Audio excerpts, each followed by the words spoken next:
This is a recipe that I call chicken primavera, but I really don't know if it actually is chicken primavera. Now, I already had the onion cut up because I peeled it one day and then didn't actually make this, but it was already peeled, so it had to be cut up.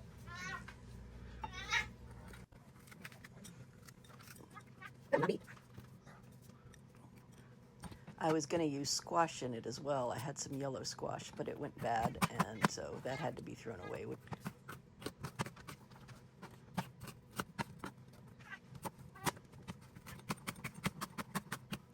And I'm going to mess up when I cut the yellow pepper.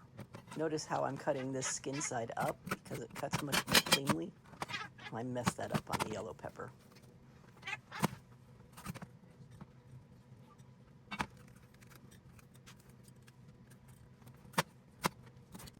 And here I am cutting it skin side down, and you'll notice that when I put it in the pan, I have to separate it with my fingers. I got it right this time.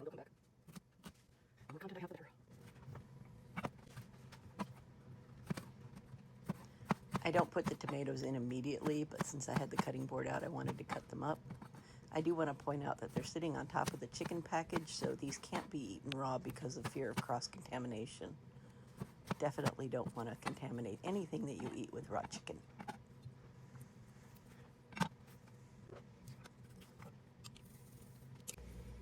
And that was the salt and some of that McCormick Build, which is my favorite one of the three. And this is Penzey's black pepper, and it is delicious.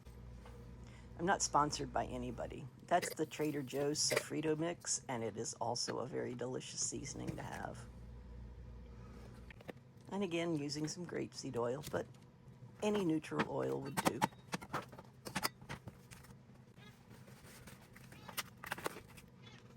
That paper towel is there for a reason. I'm going to be using it to help me skin the chicken, because the easiest way that I have found to skin chicken, especially something like chicken legs, where the skin wants to hang on to the knob end, is to use a paper towel to help you out. And it's chicken, but you can't have it. No, sir. Your sister's about to pop you again. Oh, nope, she's going to go after her other sister. And our cats never get raw chicken. Our dog never gets raw chicken. I don't understand why he continually meows. You can't have raw chicken. No, sir. He knows he's not getting any.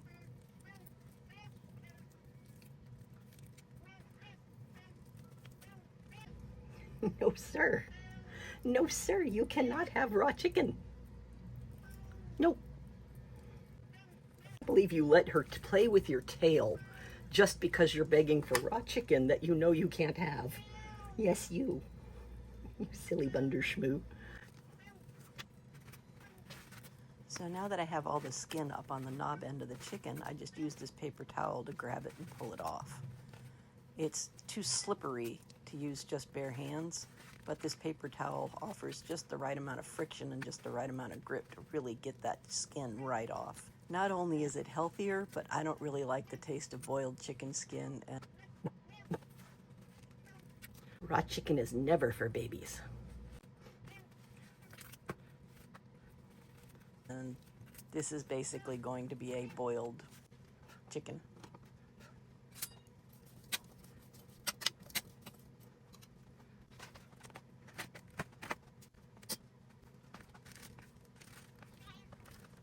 This is me keeping the chicken skin so that I can use it to make schmaltz later. 4 of these frozen squares of ginger and probably 6 or 7, maybe 8 cloves of garlic. I like a lot of garlic. And buying it fresh peeled and keeping it in the freezer means that it doesn't go bad before I get a chance to use it, because it'll sit in the freezer for a long time.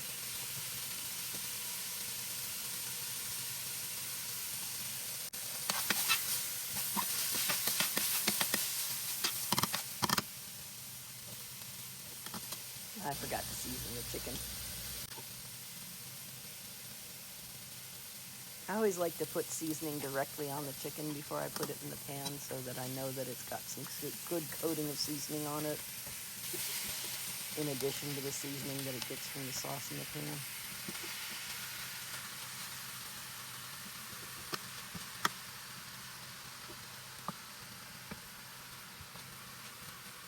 I just love my chicken pan. And again, all of my pans, I have really nice pans, and a lot of them, but they all come from thrift stores and garage sales and things like that. I don't buy these things new.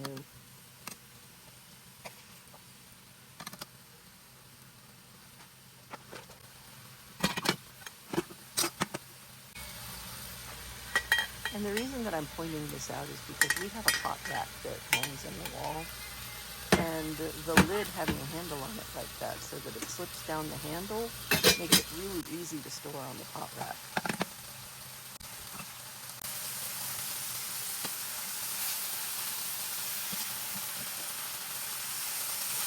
The chicken wasn't quite ready to release, so I added some more oil. That's one of the things that people don't like about cooking with stainless steel is that they think that the food sticks too much. But if you let it cook fully to the point where it's ready to release, then you can just flip it over like I'm doing now. And we don't do nonstick pans in this household. I know too much chemistry to put anything like that in this house. A little more mustard seed than I intended, but it was okay.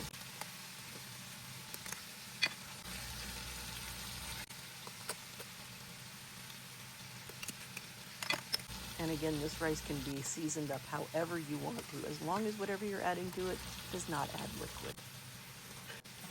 And just as a reminder, or if you're new, this recipe requires 1.5 cups of water to 1 cup of rice instead of 2 cups of water to 1 cup of rice.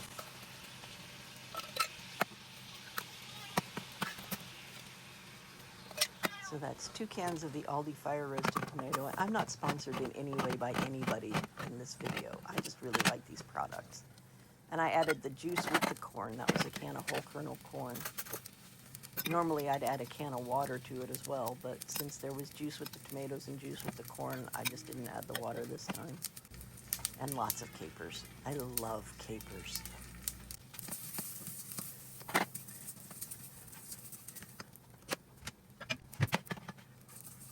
My favorite part. The popping that you hear is the mustard seeds popping.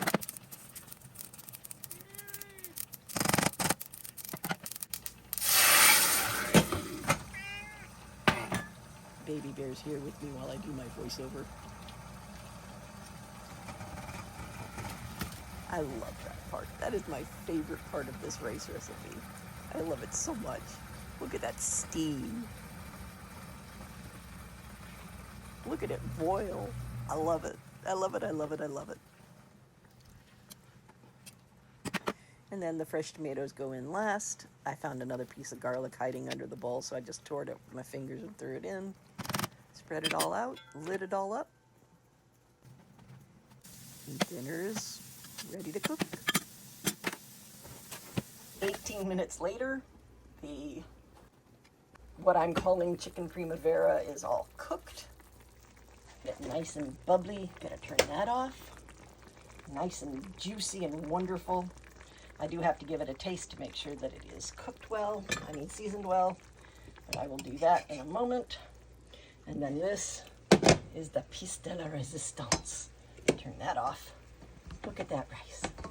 Look at that beautiful, beautiful, separate, perfectly cooked, well-seasoned, delicious, wonderful rice. A little bit stuck to the bottom this time. That usually doesn't happen, but that's okay. It'll still be delicious. That stuff on top is just wonderful and yummy and delicious and luscious. So I ran the spoon around the bottom of the pan, and those kernels just came up off the bottom right super quick and easy. So it's delicious. It's perfect again. And to serve this, it's just going to be some rice in the bottom of the bowl with that on top, and we'll be nomming away. Such a sweet little man. Yes, you